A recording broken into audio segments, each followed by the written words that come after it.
யோபுக்கு என்ன வந்திருக்கு? சோதனை வந்துட்டு. வேதம் சொல்லுகிறது, உச்சம் தலையிலிருந்து உள்ளம் கால் வரையிலும் அவன் கொடிய பருக்களினால் புண்களினால் நிறைந்தவனாய் காணப்பட்டான். அவனுடைய சரீரம் அழுகி போச்சு. ஆகையால் அவனுடைய தோள்களுக்குள்ள புழுக்கள் அரிக்க ஆரம்பிக்கிறது. அவன் கடிவேதனை தாங்க முடியாமல் ஒரு ஓட்டை எடுத்து சுரண்டுகிறான். அதிகமான பாடு, அதிகமான துக்கம், அதிகமான வேதனை. யாராவது ஒருவர் ஆறுதல் சொல்லுவார்களா என்று பார்த்தா ஒருவரும் இல்லை. அவன் மனைவி சொல்லுகிறார்.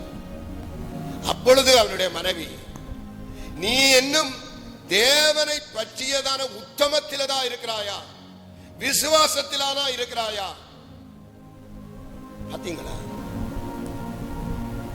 சபைக்குள்ள உண்மையானவர்கள் இருப்பார்கள். இந்த பெர்கமு சபைக்குள்ள அந்திப்பா இருக்கிறார். ஜோபனுடைய காலத்துல ஜோபு இருக்கிறார். மனைவி கேட்கிறார், பாருங்க, இவ்வளவு பெரிய பிரச்சனை உள்ள இடத்துல நீ இருக்கிறாய். சாத்தான் சொல்லி இருக்கிறார், நீ தேவனை தூசித்து ஜீவனை விட வேண்டும் என்று. ஆனபடினால் நீ தேவனை மறுதலிக்க வேண்டும். தேவன் வேண்டாம் என்று சொல்லணும். ஆராதனை வேண்டாம் என்று சொல்லணும். ஜெபம் வேண்டாம் என்று சொல்லணும்.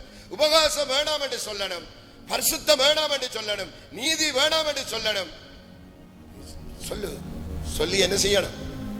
ஜீவனை விட வேணும். கர்த்தரை விட மாட்டேன், ஆராதனை விட மாட்டேன், ஜெபத்தை விட மாட்டேன் என்று உத்தமத்தில் இருக்கிறாயா?